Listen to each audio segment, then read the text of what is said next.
안녕하세요. 제가 이런 이야기를 하게 될 줄은 정말 몰랐습니다. 지금 이 순간에도 믿기지 않네요. 저는 올해 52세 박성준이라고 합니다. 아니, 이제는 재수번호로 불려야 하는 건가요? 농담이 아니라 정말로 그런 상황이 되어버렸거든요. 지난달 로스앤젤레스 연방법원에서 판결이 나왔습니다. 불법 도박장 운영 혐의로 징역 2년 6개월에 벌금 25만 달러. 한국에서도 도박 개장죄로 추가 기소되어서 병행 재판이 진행 중이고요. 법정에서 판사가 판결문을 읽을 때의 그 순간을 아마 평생 잊지 못할 것 같습니다. 미스터 박, 당신의 행위는 명백한 연방법 위반입니다. 그 말이 귓가에서 아직도 맴돌고 있어요. 제가 어떻게 이런 일을 저지르게 됐는지 처음부터 차근차근 말씀드리고 싶습니다. 혹시라도 저와 같은 실수를 하실 분들이 없기를 바라면서요. 저는 원래 한국에서 작은 중국집을 운영했었습니다. 부산 해운대구에서 22년 동안 성실하게 장사를 했어요. 하루도 쉬지 않고 새벽부터 밤늦게까지 일했습니다. 그렇게 번 돈으로 아들 교육비도 되고 아내와 함께 조금씩 모았죠. 그런데 2008년 금융위기가 터지면서 모든 게 틀어졌습니다. 단골 손님들이 하나둘씩 줄어들기 시작했어요. 배달 주문도 절반으로 줄었고 월세며 재료비는 그대로인데 매출만 뚝뚝 떨어졌습니다. 버티려고 정말 많은 노력을 했어요.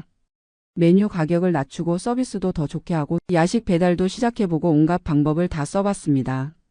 하지만 경기는 계속 나빠졌고 결국 2009년 가게 문을 닫게 됐어요. 22년 동안 쌓아온 것들이 한순간에 무너지는 기분이었습니다. 빚만 7천만 원이 남았고 아들은 고등학교 3학년이라 대학 진학을 앞두고 있었죠. 그때 제 처남이 미국 이민을 권했습니다. 처남은 10년 전에 LA로 이민을 가서 작은 식당을 운영하고 있었거든요. 형, 여기 와서 다시 시작해봐. 한국보다 기회가 많아. 처남의 말에 솔깃했어요. 사실 선택의 여지가 별로 없었습니다. 한국에서는 이미 신용불량자가 되어버렸고 새로 사업을 시작할 자금도 없었거든요. 그래서 2010년 3월 가족들과 함께 LA로 떠났습니다. 처음에는 정말 힘들었어요. 영어도 거의 못하고 미국 시스템도 모르겠고 한국에서 20년 넘게 요리했던 경험도 여기서는 별로 도움이 안 됐습니다. 처남 식당에서 주방 보조로 일하면서 하루하루를 버텼어요. 시간당 12달러 받으면서 하루 10시간씩 일했습니다.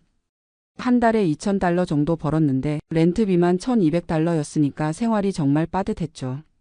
아내는 한인마트에서 계산원으로 일했고 아들은 커뮤니티 칼리지에 다니면서 아르바이트를 했어요. 가족 모두가 죽어라 일해도 간신히 생활비만 겨우 나오는 수준이었습니다. 그렇게 2년을 버텼는데 2012년 여름에 큰 사건이 생겼어요. 아내가 갑자기 쓰러진 거예요. 병원에 가보니 당뇨 합병증으로 수술이 필요하다고 하더라고요. 문제는 의료보험이었습니다.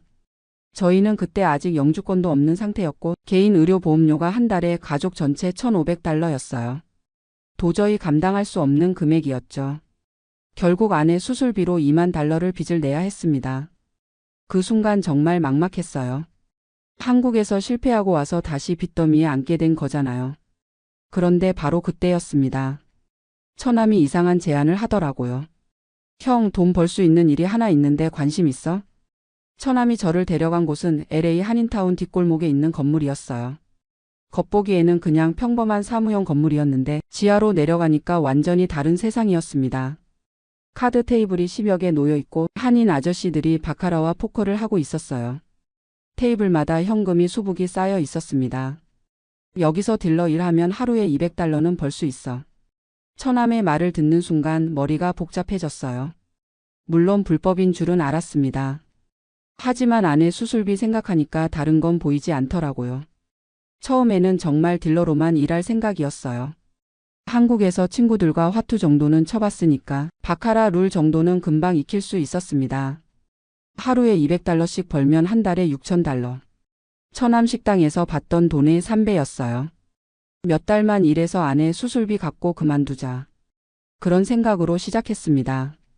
그런데 막상 일을 해보니까 상황이 달랐어요. 하루에 오가는 돈이 수만 달러였습니다. 손님들은 한 게임에 500달러, 1,000달러씩 걸고 게임을 했어요.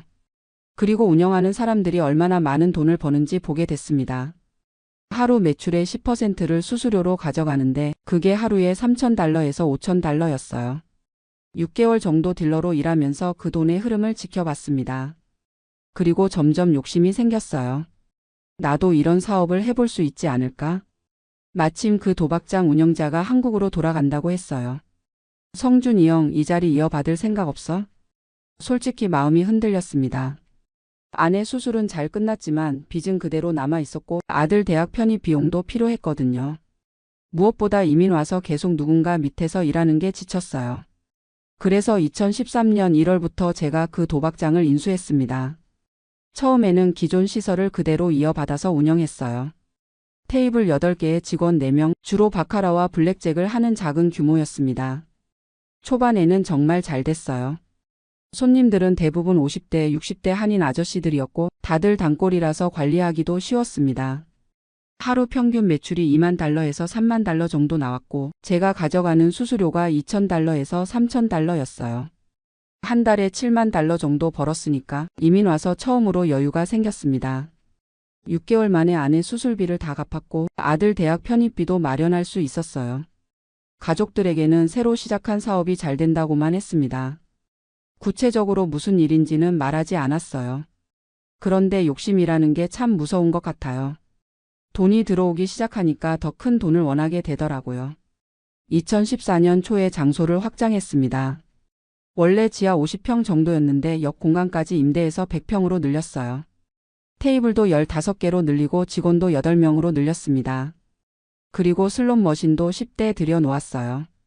한국에서 중고로 사온 기계들이었는데 생각보다 인기가 좋았습니다. 규모가 커지니까 손님도 더 많이 왔어요. 한인뿐만 아니라 중국계, 멕시코계 손님들도 오기 시작했고 하루 매출이 5만 달러에서 8만 달러까지 올라갔습니다. 저는 하루에 5천 달러에서 8천 달러를 벌었어요. 한 달 수입이 15만 달러에서 20만 달러였습니다. 이민 와서 꿈꿔보지도 못한 돈이었죠. 그 돈으로 LA 외곽에 집도 샀고 아들 4년제 대학 등록금도 미리 다 내놨어요. 아내에게는 작은 선물 가게를 차려줬습니다. 하지만 규모가 커질수록 위험도 커진다는 걸 몰랐어요. 손님이 많아지면서 소음 문제가 생겼고 주변 상인들이 신고를 하기 시작했습니다. 2015년 여름부터 경찰들이 가끔 순찰을 도는 게 보였어요.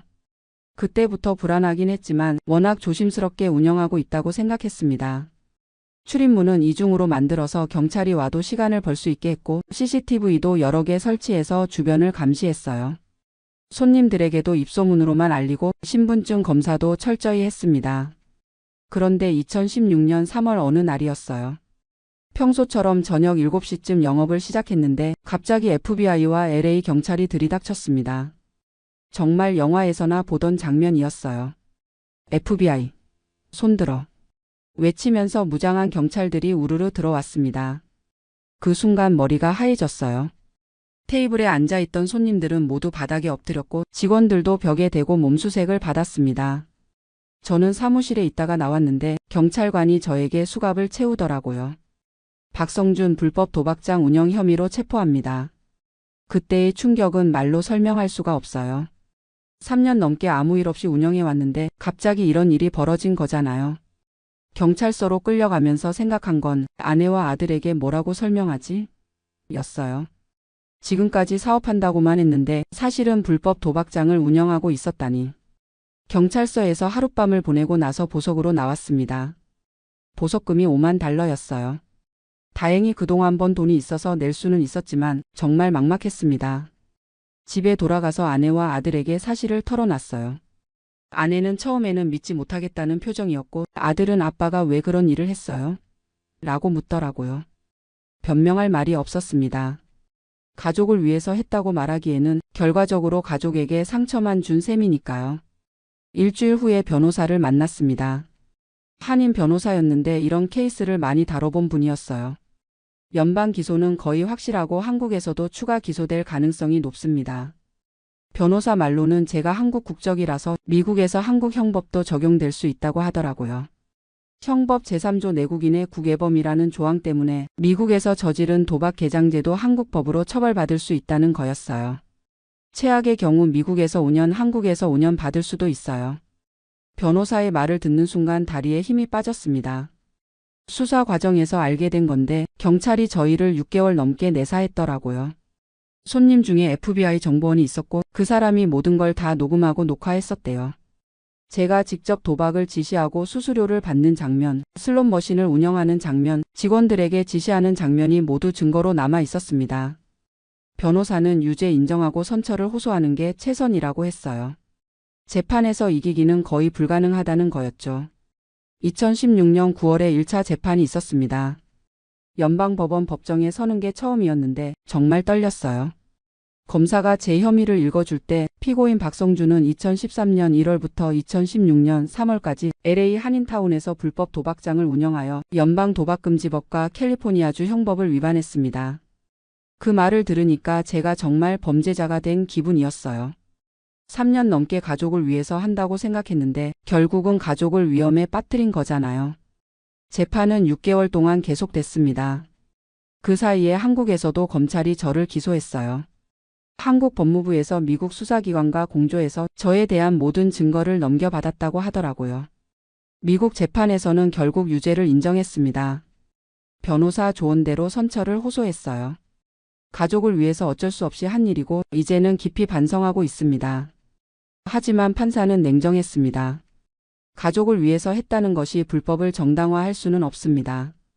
더구나 3년이 넘는 기간 동안 조직적으로 운영했으니 그에 상응하는 처벌이 필요합니다.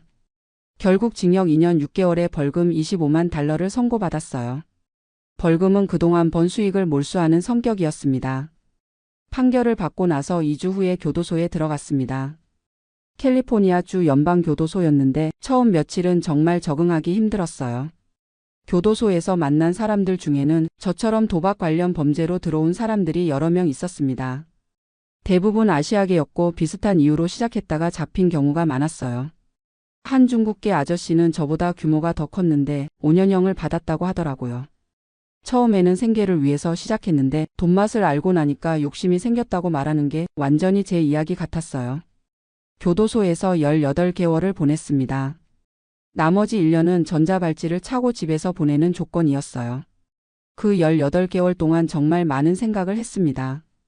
제가 왜 그런 선택을 했는지, 어떻게 하면 더 좋은 방법이 있었을지, 앞으로는 어떻게 살아야 할지.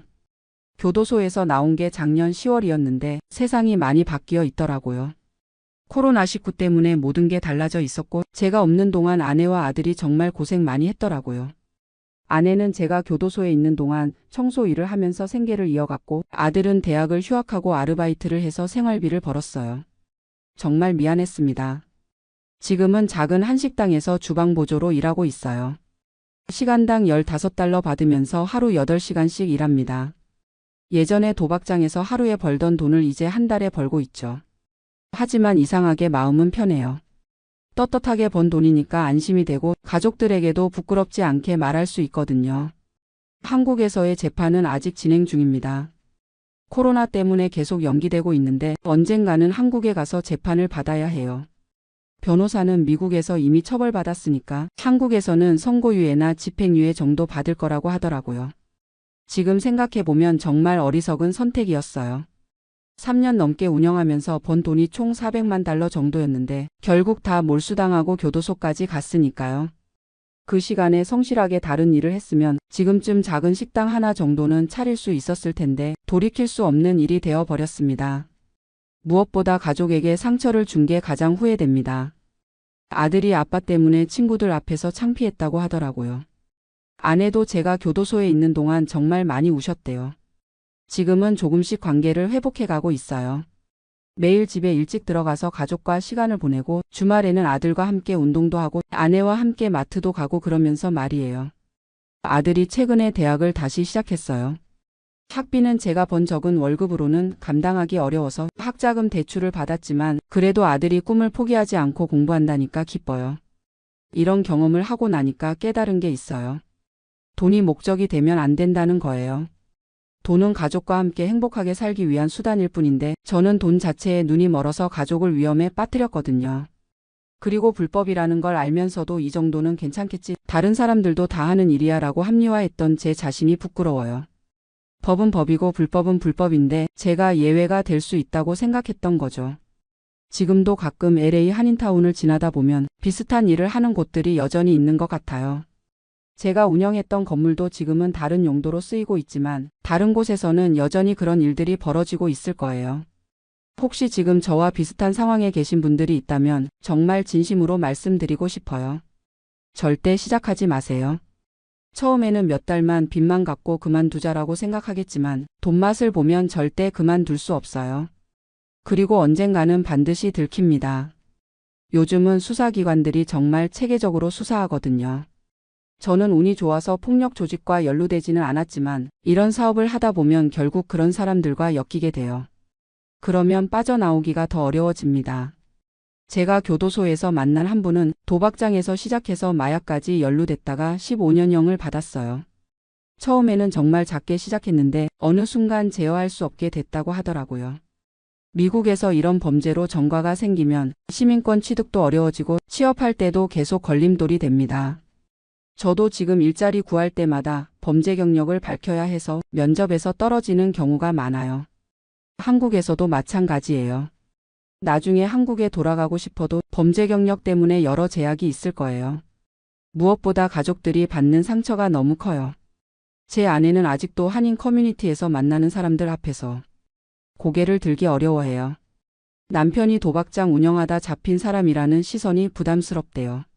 아들도 마찬가지고요. 대학에서 친구들과 이야기할 때 아버지 직업을 물어보면 어떻게 대답해야 할지 모르겠다고 하더라고요. 지금 저희 가족은 천천히 상처를 치유해 가고 있어요. 매주 교회에도 다니고 가족 상담도 받고 있습니다. 목사님이 이런 말씀을 하시더라고요. 하나님은 진정으로 회개하는 사람을 용서하시지만 그 회개는 행동으로 증명되어야 한다고요. 그래서 저는 이제 정말 성실하게 살려고 해요. 작은 돈이라도 떳떳하게 벌고 가족들에게는 좋은 아버지, 좋은 남편이 되려고 노력하고 있습니다. 요즘은 주말마다 아들과 함께 야구장에 가요. 교도소에 있을 때 가장 그리웠던 게 아들과 함께 스포츠 경기 보는 거였거든요. 이제는 그런 소소한 행복이 정말 소중하게 느껴져요. 아내와도 관계가 많이 좋아졌어요. 예전에는 돈 벌어온다고 집에 늦게 들어가는 날이 많았는데 지금은 매일 저녁 6시면 집에 와서 함께 저녁을 먹어요. 그리고 아내가 하루 어떻게 보냈는지 무슨 일이 있었는지 자세히 물어보고 들어주려고 해요. 가끔 아내가 그러더라고요. 당신이 교도소에 있을 때가 오히려 마음은 편했어. 적어도 어디서 뭘 하는지는 알았으니까. 그 말을 듣고 정말 반성했어요. 제가 도박장을 운영할 때는 가족들에게 거짓말을 하면서 살았거든요. 사업 미팅이 있다 늦게까지 일해야 한다면서. 실제로는 불법적인 일을 하고 있었으니까요. 지금은 제가 하는 모든 일을 가족들이 알고 있어요. 어느 식당에서 일하는지, 매일 몇 시에 출근해서 몇 시에 퇴근하는지, 월급이 얼마인지, 앞으로 계획이 뭔지 전부 다요. 투명하게 사니까 마음이 훨씬 편해요. 예전에는 항상 들킬까봐 불안했거든요. 경찰차만 봐도 심장이 뛰고 집에 전화 오면 혹시 뭔 일인가 싶어서 긴장했어요. 지금은 경찰을 봐도 무섭지 않아요. 떳떳하게 살고 있으니까요. 최근에 제가 일하는 식당 사장님이 말씀하시더라고요. 성준 씨 일 정말 성실하게 잘하네요. 다음 달부터 주방장 보조로 승진시켜 줄게요. 시간당 $2 인상이었는데 예전 같으면 우습게 여겼을 금액이지만 지금은 정말 기뻤어요. 제 노력을 인정받았다는 게 뿌듯했거든요. 앞으로의 계획은 이거예요. 2년 정도 더 식당에서 경험을 쌓고 작은 김밥집이나 도시락 가게를 차리는 거예요. 큰 욕심내지 않고 가족이 함께 운영할 수 있는 규모로요. 아들이 대학 졸업하면 아들도 함께 사업에 참여할 수 있으면 좋겠어요. 물론 아들이 다른 꿈이 있다면 그것도 존중할 거고요. 한국에서의 재판도 빨리 마무리되면 좋겠어요. 더 이상 가족들이 불안해하지 않게요. 언젠가는 한국에도 가서 부모님 성묘도 드리고 친구들에게도 사과 인사를 드리고 싶어요. 제가 이 이야기를 하는 이유는 혹시라도 저와 같은 유혹에 빠지실 분들이 계실까 봐서예요. 이민 생활이 힘들다고, 당장 돈이 필요하다고, 가족을 위해서라고 해서 불법적인 일에 손을 대면 안 돼요. 분명히 더 좋은 방법이 있을 거예요. 시간이 걸리더라도 정직한 방법으로 해결하세요. 그게 결국 가족을 지키는 길이에요. 저는 빠른 성공을 원해서 지름길을 택했다가 결국 가장 먼 길로 돌아가게 됐거든요. 3년 반 동안 벌었던 돈보다 그 후에 잃은 것들이 훨씬 많아요. 시간도 잃었고 가족들의 신뢰도 잃었고 깨끗한 이름도 잃었어요. 무엇보다 제 자신에 대한 자부심을 잃었습니다. 하지만 이제는 다시 찾아가고 있어요. 천천히 한 걸음씩이지만 말이에요. 마지막으로 하고 싶은 말은 실수는 누구나 할 수 있지만 그 실수를 어떻게 받아들이고 어떻게 극복하느냐가 그 사람의 진짜 모습을 보여준다는 거예요. 저는 제가 저지른 잘못을 평생 안고 살아갈 거예요. 하지만 그 잘못 때문에 무너지지는 않을 거예요. 오히려 그 경험을 통해 더 나은 사람이 되려고 해요. 지금 이 순간에도 어딘가에서는 저처럼 어려운 선택의 기로에 서 있는 분들이 계실 거예요. 그분들에게 꼭 말씀드리고 싶어요. 힘들어도 정직한 길을 선택하세요. 그 길이 더 늦고 더 어려워 보여도 결국은 그 길이 가장 확실한 길이에요. 그리고 가족이 있다면 가족과 함께 고민하세요. 혼자 결정하지 마시고요. 저처럼 가족을 위해서라는 명분으로 가족을 더 큰 위험에 빠뜨리는 일은 하지 마세요. 오늘도 식당에서 일하고 집에 돌아가면 아내가 따뜻한 저녁을 준비해서 기다리고 있을 거예요. 아들도 대학에서 돌아와서 오늘 있었던 일들을 이야기해 줄 거고요. 그런 소소한 일상이 얼마나 소중한지 이제야 제대로 알게 됐어요. 제 이야기가 누군가에게는 경고가 되고 누군가에게는 위로가 되었으면 좋겠습니다. 감사합니다. 안녕하세요. 저는 올해 67세가 된 김종수라고 합니다. 오늘 여러분들께 제가 작년에 저질렀던 큰 실수에 대해서 이야기해 보려고 해요. 혹시 저와 비슷한 상황에 계신 분들이 같은 실수를 반복하지 않으셨으면 하는 마음에서 말이죠. 결론부터 말씀드리면 저는 텍사스에 소득세가 없다는 이유만으로 성급하게 이주를 결정했다가 오히려 더 큰 경제적 부담을 떠안게 되었습니다. 지금 돌이켜보니 정말 어리석었던 결정이었어요. 표면적인 혜택만 보고 충분한 조사 없이 인생에 큰 결정을 내린 게 후회가 됩니다. 35년 동안 캘리포니아 오렌지 카운티에서 살면서 그곳이 제 인생의 터전이었는데요. 한국에서 20대 후반에 이민 와서 대기업 미국 지사에서 35년간 성실하게 일했습니다. 아내 영희와 함께 아들 하나 키우면서 평범하지만 행복한 삶을 살았어요. 오렌지 카운티는 한인들이 많이 살아서 불편함이 없었습니다. 한인 마트도 가까이 있고 한국어로 진료받을 수 있는 병원도 있고 교회도 있고요. 무엇보다 30년 넘게 다닌 최 선생님이라는 한인 의사가 계셔서 건강관리에 신경 쓸 필요가 없었어요. 당뇨가 조금 있긴 했지만 잘 관리되고 있었거든요. 그런데 2년 전에 은퇴를 하고 나니까 갑자기 경제적인 불안감이 몰려왔습니다. 회사에서 받던 월급이 끊어지고 401k와 소셜 시큐리티만으로 생활해야 하니까요. 아직 집에 모기지도 조금 남아 있었고 캘리포니아 생활비가 만만치 않다는 생각이 들더라고요. 그러던 중에 교회에서 만난 박서방이라는 분이 텍사스로 이주했다는 소식을 들었습니다. 그분 말로는 텍사스에는 소득세가 없어서 세금 부담이 훨씬 적다는 거예요. 김영님, 캘리포니아 소득세가 13%나 되는데 텍사스는 0%예요. 연금 받을 때 세금 안 내잖아요. 이 말을 듣고 나니까 갑자기 눈이 번쩍 뜨이더라고요. 당시 저희 부부가 받는 소셜 시큐리티와 연금을 합치면 연간 6만 달러 정도 되었거든요. 캘리포니아에서는 여기에 소득세를 내야 하는데 텍사스에서는 한 푼도 안 낸다니까 정말 매력적으로 들렸어요. 그때 제가 계산기를 두드려 보니까 연간 몇천 달러는 절약할 수 있을 것 같았습니다. 박서방이 보내준 텍사스 플레이노 지역 정보를 보니까 집값도 캘리포니아보다 저렴하고 한인들도 어느 정도 살고 있다고 하더라고요. 형님, 저희는 여기 와서 정말 잘 살고 있어요. 돈도 절약되고 스트레스도 덜하고요. 이런 말들을 듣고 있으니까 점점 마음이 기울었습니다. 아내 영희는 처음에 반대했어요. 여보, 우리가 35년 동안 살던 곳을 떠나는 게 맞을까요? 친구들도 다 여기 있고 병원도 다 여기 있는데요. 영희가 맞는 말을 했는데도 저는 그때 경제적인 것만 생각하고 있었어요. 캘리포니아에 살고 있는 아들 민호도 걱정했습니다. 아버지, 성급하게 결정하지 마세요. 텍사스가 정말 더 저렴한지 제대로 알아보고 가야죠.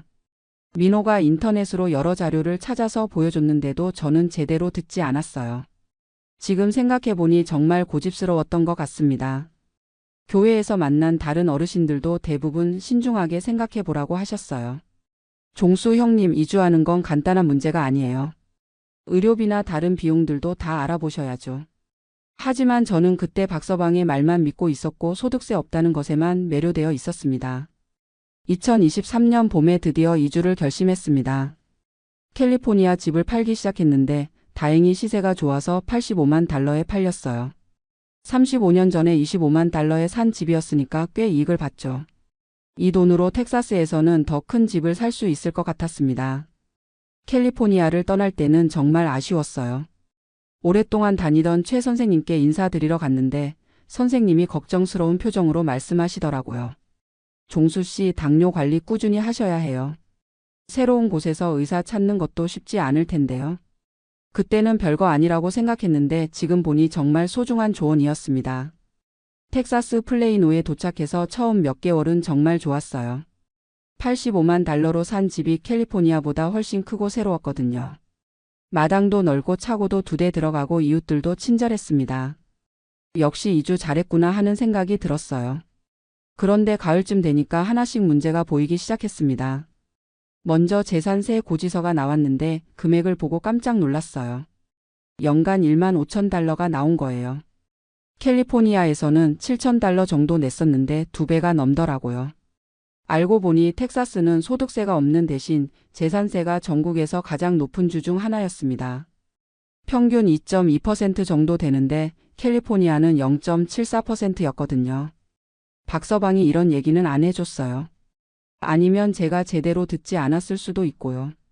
더 큰 충격은 의료비였습니다. 당뇨 정기검진을 받으러 갔는데 똑같은 검사를 받았는데도 비용이 캘리포니아의 거의 3배가 나왔어요. 메디케어는 전국이 동일한데 왜 이런 차이가 나는지 물어봤더니 의료진 수가와 지역별 의료비 책정이 다르다는 거예요. 혈당 체크하고 A1C 검사하고 의사와 상담 받는 것만으로도 $450가 나왔습니다.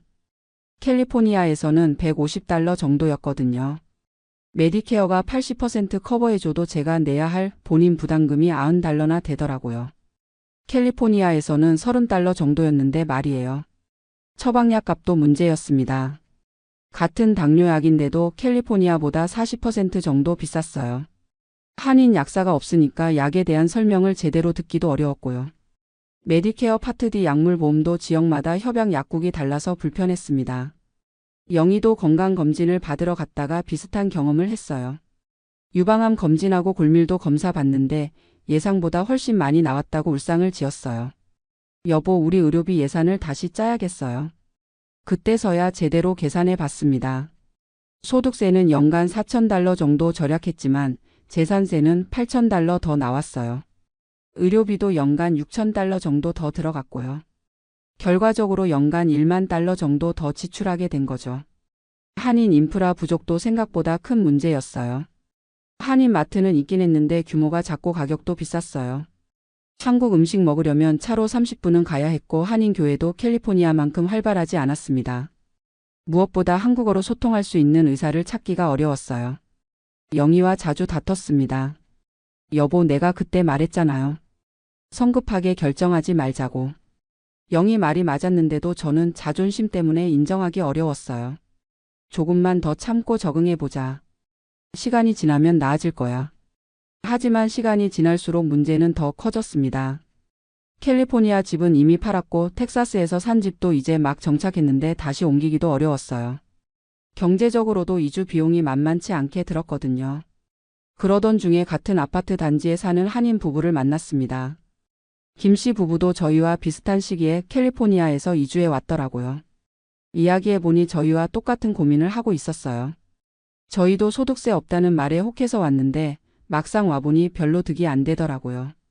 김 씨도 의료비 때문에 고생하고 있다고 하더라고요. 특히 부인분이 만성질환이 있어서 정기적으로 병원을 다녀야 하는데 비용 부담이 크다고 했습니다. 하지만 포기할 수는 없잖아요. 이미 이주한 이상 최대한 적응해 보기로 했습니다. 의료비를 줄이기 위해서 여러 병원을 알아봤고 보험 적용이 더 잘 되는 의사를 찾았어요. 한인 커뮤니티에서 정보를 공유하면서 조금씩 요령을 터득했습니다.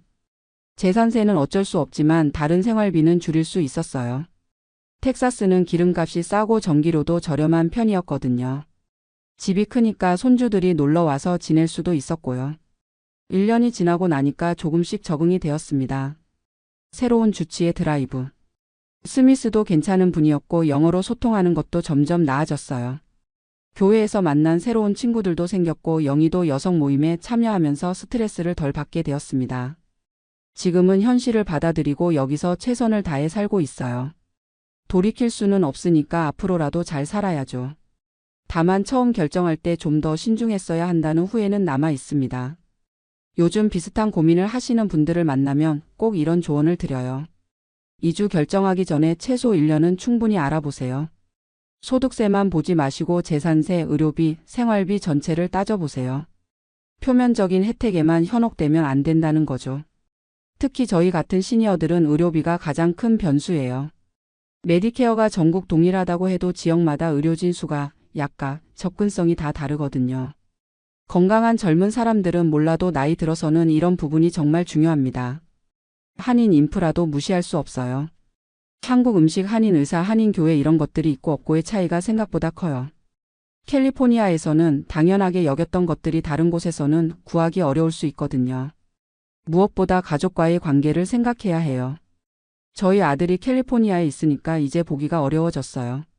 명절이나 생일 때 쉽게 만날 수 없으니까 아쉬움이 크더라고요. 손주들도 할아버지 할머니 보기 어려워해서 마음이 아픕니다. 경제적인 계산도 단순하게 하면 안 되는 것 같아요. 소득세만 보지 마시고 재산세, 의료비, 생활비, 이주 비용까지 모든 걸 종합적으로 계산해야 해요. 저처럼 덜컥 결정했다가 후회하는 일이 없으셨으면 좋겠습니다. 지금 저희는 텍사스에서 나름대로 적응해서 살고 있지만 솔직히 캘리포니아가 그립긴 해요. 35년 살던 곳의 추억과 인연을 포기하고 온 것이 과연 옳은 선택이었는지 가끔 의문이 들어요.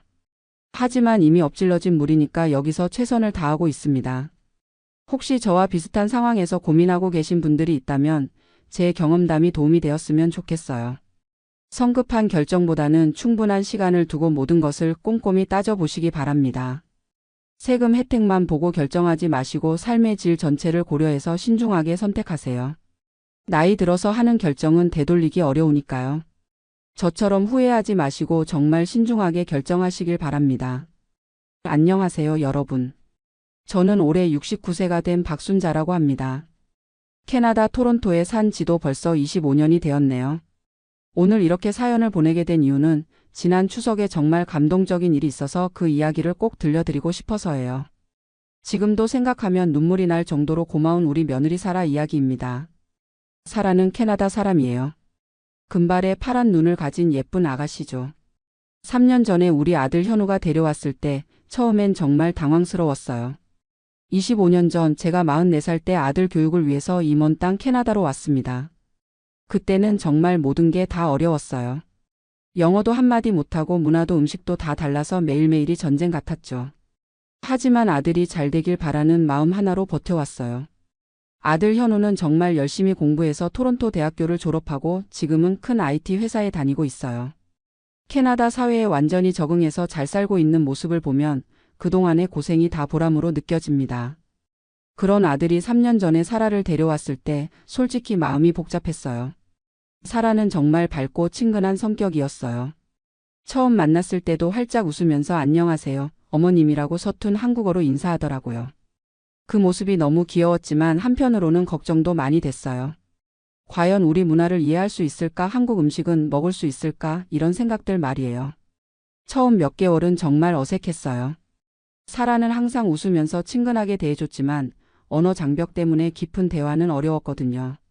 제가 김치찌개를 끓여주면 맛있다고는 하는데 눈에 보기에는 많이 매워하는 것 같았어요. 한국 음식을 좋아하지 않는구나 싶어서 조금 서운하기도 했죠. 결혼 준비할 때도 그랬어요. 사라는 웨딩드레스만 입겠다고 하더라고요. 저는 한복도 입어봤으면 좋겠다고 조심스럽게 말씀드렸는데 한복은 어색하다면서 정중히 거절하시더라고요. 아들 현우가 중간에서 엄마 사라가 편한 대로 하게 해주세요라고 해서 더 이상 말하지는 못했어요. 결국 결혼식은 웨딩드레스로만 했죠. 물론 사라가 너무 아름다웠고 행복해 보여서 좋았지만 마음 한구석에는 아쉬움이 남았어요. 그렇게 2년이 지나고 우리 손녀 수지가 태어났어요. 정말 예쁜 아가였죠. 할머니인 저를 보면 할머니라고 부르면서 달려오는 모습이 얼마나 사랑스럽던지. 수지가 태어나면서 가족 분위기가 훨씬 좋아졌어요. 사라도 엄마가 되니까 더 성숙해 보였고 저와도 조금씩 가까워지는 것 같았어요. 하지만 여전히 깊은 대화는 어려웠어요. 저는 수지에게 한국 문화도 가르쳐주고 싶었는데 사라가 어떻게 생각할지 몰라서 조심스러웠거든요. 혼혈 아이들은 정체성 문제로 고민이 많다고 들었는데 괜히 제가 나서서 한국 것만 강요하는 건 아닌가 하는 걱정도 있었어요. 작년부터는 코로나 때문에 아들 가족과 함께 살게 됐어요. 그전에는 따로 살았는데 팬데믹 상황에서 서로 돌봐주자고 해서 같은 집에 살게 된 거죠. 매일 보니까 살아와도 훨씬 가까워졌어요. 아침에 커피도 같이 마시고 수지 돌보는 것도 함께 하고. 그래도 여전히 표면적인 관계에서 벗어나지는 못했던 것 같아요. 그런데 올해 추석 2주 전쯤이었나요? 사라가 갑자기 김치찌개 만드는 법을 물어보더라고요. 어머님, 김치찌개는 어떻게 만들어요? 라고 하면서 진짜 진지하게 배우려고 하는 거예요. 그전에는 한국 음식에 별로 관심 없어 보였는데 갑자기 왜 그러나 싶었어요. 그래서 자세히 가르쳐 줬죠. 김치는 어떻게 볶고 물은 언제 넣고 된장은 얼마나 넣는지. 사라가 열심히 메모하면서 듣더라고요. 김치는 볶고 물은 나중에라고 서툰 한국어로 중얼거리면서요. 그 모습이 너무 귀여웠어요. 그 다음 날은 또 불고기 만드는 법을 물어보고 그 다음에는 나물 무치는 법도 물어보고. 갑자기 한국 요리에 푹 빠진 것 같았어요. 혹시 현우가 한국 음식 해달라고 했나 싶어서 아들한테 물어봤더니 아들도 잘 모르겠다고 하더라고요.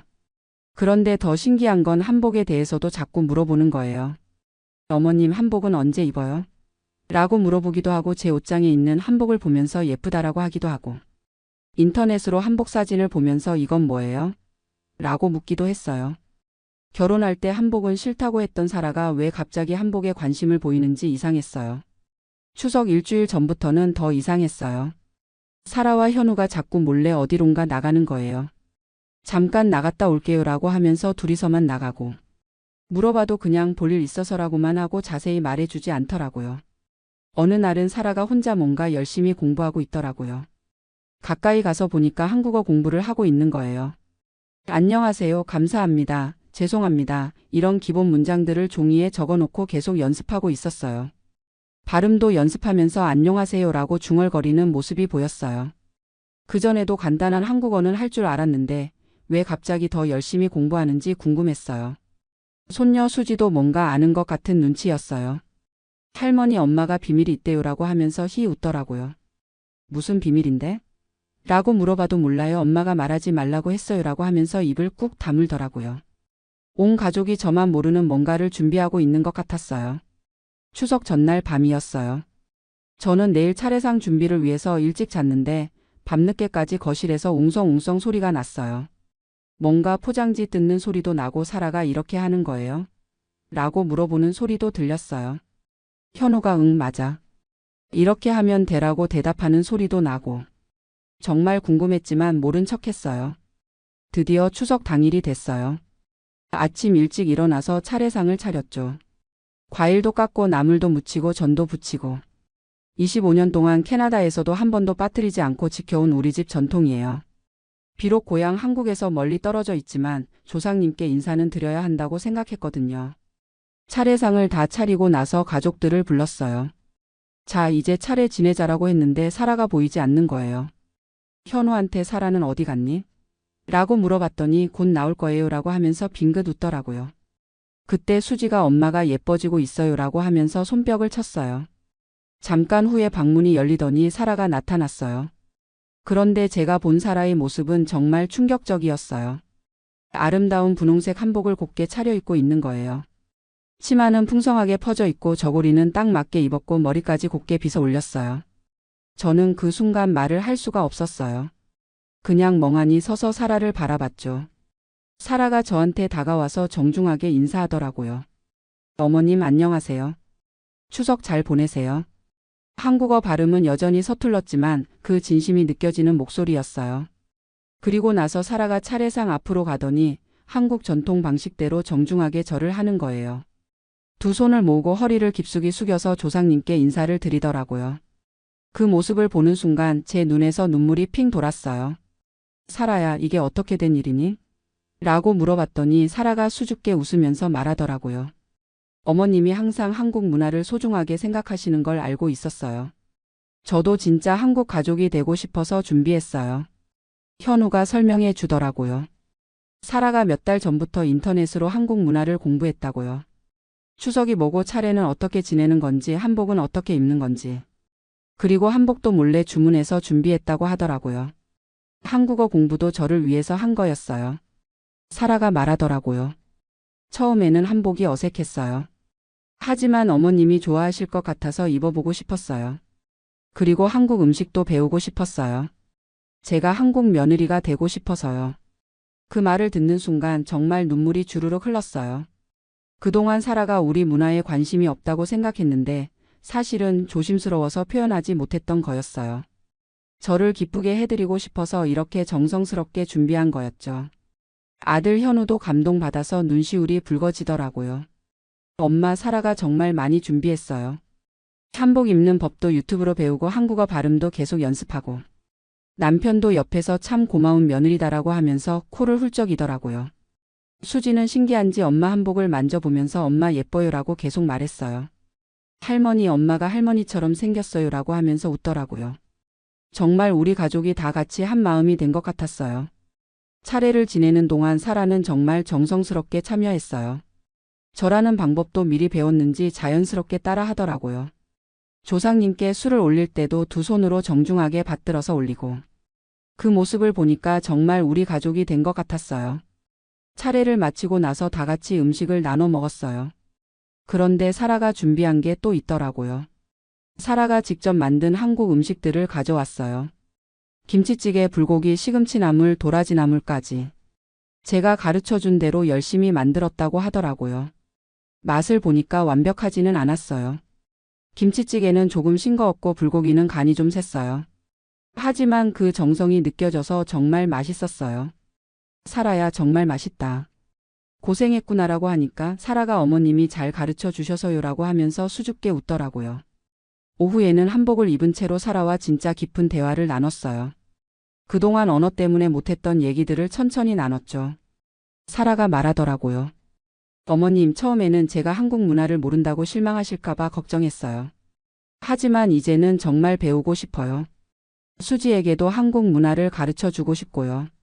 저도 솔직하게 말했어요. 사라야, 사실 처음에는 걱정이 많았어. 우리 문화를 이해하지 못할까 봐서. 하지만 오늘 보니까 내가 잘못 생각했구나. 내가 이렇게 정성을 다해서 준비해줘서 정말 고마워. 사라가 제 손을 잡으면서 말하더라고요. 어머님, 저도 어머님께 인정받고 싶었어요. 진짜 딸처럼 사랑받고 싶었어요. 앞으로 한국 문화 더 많이 배울 테니까 가르쳐 주세요. 그 순간 정말 가슴이 뭉클했어요. 이 아이가 진심으로 우리 가족이 되고 싶어 한다는 걸 느꼈거든요. 그래서 약속했어요. 그럼 이제부터 할머니가 한국 문화 선생님이 될게. 수지도 함께 배우자. 수지가 옆에서 좋아요. 할머니한테 한국말 배울래요라고 하면서 박수를 쳤어요. 사라도 감사해요 어머님라고 하면서 눈물을 글썽이더라고요. 저녁까지 사라는 한복을 벗지 않았어요. 너무 예뻐서 계속 입고 싶어요라고 하면서요. 저녁 준비할 때도 한복 입은 채로 도와주고 설거지할 때도 치마가 물에 안 닿게 조심조심하면서 도와줬어요. 그 모습이 얼마나 예뻤는지 몰라요. 하루 종일 이어진 감동과 행복이 정말 잊을 수가 없어요. 저녁에 사라가 한복을 벗으면서 어머님, 다음 추석에도 한복 입어도 될까요? 라고 물어보더라고요. 당연하지, 우리 사라가 한복 입으니까 더 예뻐라고 했더니 정말 기뻐하면서 웃더라고요. 그날 밤 잠자리에 들면서 남편한테 말했어요. 여보, 우리 정말 좋은 며느리 만났네요. 남편도 그러게 말이야. 사라가 이렇게까지 해줄 줄 몰랐어라고 하면서 감격해 하더라고요. 그 이후로 우리 집 분위기가 완전히 달라졌어요. 사라가 한국 요리 배우는 걸 더 적극적으로 도와주게 됐고 한국어 공부도 함께 하게 됐어요. 수지도 할머니한테 한국어 배우는 걸 재미있어 해요. 할머니, 사랑해요는 한국말로 뭐예요? 라고 물어보기도 하고 엄마, 한국말로 고마워요 해봐요라고 하기도 해요. 사라는 이제 한국 드라마도 보기 시작했어요. 어머님, 이 드라마에서 이 말이 무슨 뜻이에요? 라고 자주 물어봐요. 그럴 때마다 자세히 설명해 주면서 함께 보고 있어요. 가끔은 드라마 보면서 같이 울기도 하고 웃기도 해요. 지난주에는 사라가 한국 전통차 우리는 법을 배우고 싶다고 하더라고요. 그래서 유자차, 대추차 만드는 법을 가르쳐 줬어요. 사라가 정말 열심히 배우더라고요. 차 우릴 때는 물 온도가 중요해요라고 하니까 몇 도예요? 라고 자세히 물어보고 메모하면서요. 현우도 요즘 정말 행복해 보여요. 엄마, 사라가 한국 문화에 관심 가져줘서 너무 고마워요. 저도 사라한테 더 많이 알려주고 싶어요라고 하더라고요. 가족이 모두 한 마음이 된 것 같아서 정말 기뻐요. 얼마 전에는 사라가 깜짝 제안을 하나 했어요. 어머님, 내년에는 한국 가서 추석 보내면 어떨까요? 제가 한국 문화 더 배우고 싶어요. 정말 깜짝 놀랐어요. 25년 만에 한국에 가자고 제안한 건 사라였거든요. 저도 오랫동안 고향이 그리웠는데 며느리가 먼저 제안해 주니까 정말 고마웠어요. 사라야, 정말 한국 가고 싶어? 라고 물어봤더니 네, 어머님. 어머님 고향도 보고 싶고 진짜 한국 추석이 어떤 건지도 궁금해요 라고 하더라고요. 그래서 내년 추석에는 온 가족이 한국에 가기로 했어요. 사라가 한국 친척들을 만나면 얼마나 좋아할지 벌써부터 기대가 돼요. 요즘 수지가 자하는 말이 있어요. 할머니, 엄마가 한국 사람 된 거예요? 라고 물어봐요. 그럴 때마다 응, 엄마는 이제 진짜 한국 며느리야 라고 대답해줘요. 수지가 그럼 저도 한국 사람이에요? 라고 물어보면 너는 한국 사람이면서 캐나다 사람이야. 둘 다야 라고 말해줘요. 사실 그동안 수지 정체성 문제로 고민이 많았어요. 혼혈 아이들이 자기가 어느 나라 사람인지 헷갈려 한다고 들었거든요. 하지만 이제는 걱정 안 해요. 사라가 한국 문화를 이렇게 소중하게 생각해 주니까 수지도 자연스럽게 한국에 대해 자부심을 가지게 될 거예요. 지금도 생각하면 그날이 꿈 같아요. 금발의 캐나다 며느리가 분홍 한복을 입고 차례상 앞에서 절하는 모습. 서툰 한국어로 어머님 추석 잘 보내세요 라고 인사하던 모습. 한국 음식을 정성스럽게 준비해서 가져온 마음. 그 모든 게 진심이었다는 걸 알았을 때의 감동. 25년 전 이 낯선 땅에 왔을 때는 상상도 못했어요. 언젠가 캐나다 며느리가 한복을 입고 우리 집 차례를 함께 지낼 거라고는요. 그것도 누가 시켜서가 아니라 진심으로 우리 가족이 되고 싶어서요. 이제 저는 정말 확신해요. 가족이 되는 건 피가 같아서가 아니라 마음이 같아서라는 걸요. 사라는 비록 한국에서 태어나지 않았지만 진짜 한국 며느리보다 더 한국 며느리예요. 우리 문화를 진심으로 존중하고 배우려고 하는 마음이 있거든요. 요즘 동네 한국 분들을 만나면 자랑하고 다녀요. 우리 며느리가 추석에 한복 입고 차례 지냈어요 라고 하면 모두들 깜짝 놀라면서 부러워해요. 어머, 정말요? 캐나다 며느리가요? 라고 하면서 신기해하죠. 그럴 때마다 어깨가 으쓱해져요. 몇 주 전에는 사라가 또 다른 깜짝 선물을 해줬어요. 수지랑 함께 한국어로 편지를 써왔어요. 사랑하는 할머니께 한국 문화 가르쳐 주셔서 감사해요. 할머니 사랑해요. 한국어가 서툴러서 문법은 좀 틀렸지만 그 마음이 느껴져서 또 울었어요. 이제는 사라가 저보다 한국 뉴스를 더 열심히 봐요. 어머님, 한국에서 이런 일이 있었어요 라고 하면서 알려주기도 해요. 한국 역사책도 사서 읽고 있어요. 고구려 백제 신라가 삼국시대예요 라고 하면서 배운 걸 자랑하기도 하고요. 현우가 그러더라고요. 엄마, 사라가 저보다 한국 문화를 더 잘 알게 될 것 같아요. 정말 그럴 수도 있을 것 같아요. 사라가 이렇게 열심히 배우고 있으니까요. 지난주에는 한국 전통 놀이도 가르쳐 줬어요. 윷놀이, 제기차기, 투호 같은 것들이요. 사라가 윷을 던지면서 도개, 걸, 윷, 뭐라고 한국어로 외치는 모습이 정말 재미있었어요. 수지는 엄마가 한국 사람 다 됐어요 라고 하면서 박수쳤어요. 요즘 제 마음은 정말 평온해요. 그동안 사라와의 관계에서 느꼈던 아쉬움이나 걱정이 다 사라졌거든요. 이제는 진짜 친딸처럼 편하게 대화할 수 있어요. 사라야, 이거 해봐라고 반말로도 하고 사라도 네, 어머님 라고 자연스럽게 대답해요. 며칠 전에는 사라가 이런 말을 하더라고요. 어머님, 제가 한국 문화를 배우면서 어머님을 더 잘 이해하게 된 것 같아요. 어머님이 왜 그렇게 가족을 소중하게 생각하시는지, 왜 예의를 중요하게 생각하시는지 알겠어요. 정말 고마운 말이었어요. 저희 세대가 중요하게 생각하는 가치들을 사라가 이해해 준다니까요. 사라야, 내가 이렇게 우리 문화를 소중하게 생각해줘서 정말 고마워라고 했더니 저도 배우면서 정말 좋은 문화라는 걸 느꼈어요 라고 하더라고요. 이제 사라는 완전히 우리 가족이에요. 아니, 처음부터 가족이었는데 제가 마음의 문을 완전히 열지 못했던 거죠. 그런데 사라의 그 진심 어린 한복과 절, 그리고 서툰 한국어 인사가 제 마음의 문을 완전히 열어줬어요. 수지도 이제 양쪽 문화를 다 자랑스러워해요. 학교에서 나는 한국계 캐나다인이야 라고 당당하게 말한다고 하더라고요. 친구들한테 한국 음식도 소개해주고 한국어도 가르쳐준다고 해요. 할머니가 가르쳐준 거야 라고 하면서 자랑한다니까 얼마나 뿌듯한지 몰라요. 앞으로의 계획도 많아요. 내년 한국 여행은 물론이고 사라가 한국어 공부를 더 체계적으로 하고 싶다고 해서 한국어 학원도 알아보고 있어요. 한국 요리 클래스도 같이 들으려고 해요. 저 혼자 가르쳐 주는 것보다 전문적으로 배우는 게 좋을 것 같거든요. 그리고 수지가 좀 더 크면 한국 유학도 보내보려고 해요. 1년 정도만이라도 한국에서 생활해보면 한국 문화를 더 깊이 이해할 수 있을 거예요. 사라도 그 아이디어를 정말 좋아해요. 수지가 한국어를 완전히 배우면 좋겠어요 라고 하면서요. 요즘 저를 보면서 친구들이 부러워해요. 순자야, 너 정말 복 받았다. 그런 며느리 어디서 구하니? 라고 하면서요. 정말 그런 것 같아요. 하늘에서 내려준 며느리인 것 같아요.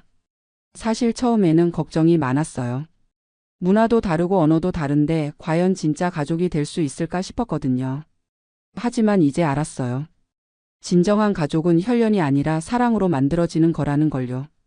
사라가 그날 입었던 분홍 한복은 지금도 소중하게 보관하고 있어요. 내년 추석에도 입을 거예요라고 하면서 깨끗하게 정리해뒀거든요.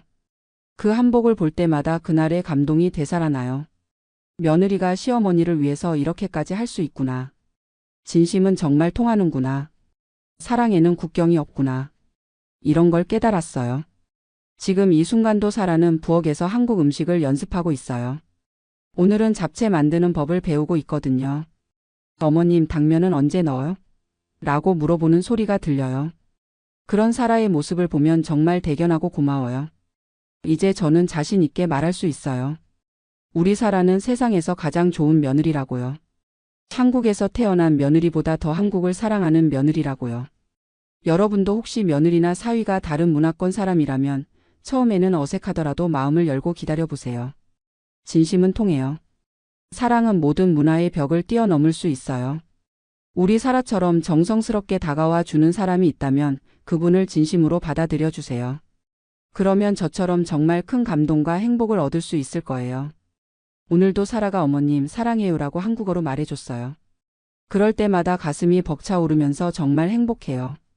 이런 며느리를 주신 하늘에 감사하고 이런 가족과 함께 할 수 있어서 감사해요. 앞으로도 우리 가족은 더욱더 행복할 거예요. 서로 다른 문화가 만나서 더 아름다운 하나의 문화를 만들어가면서요. 그 중심에는 사라의 따뜻한 마음과 정성이 있을 거고요. 정말 고마워요, 우리 사라. 당신이 우리 가족이 되어줘서. 한국 문화를 이렇게 소중하게 생각해줘서. 그리고 저를 진짜 어머니처럼 사랑해줘서. 감사합니다.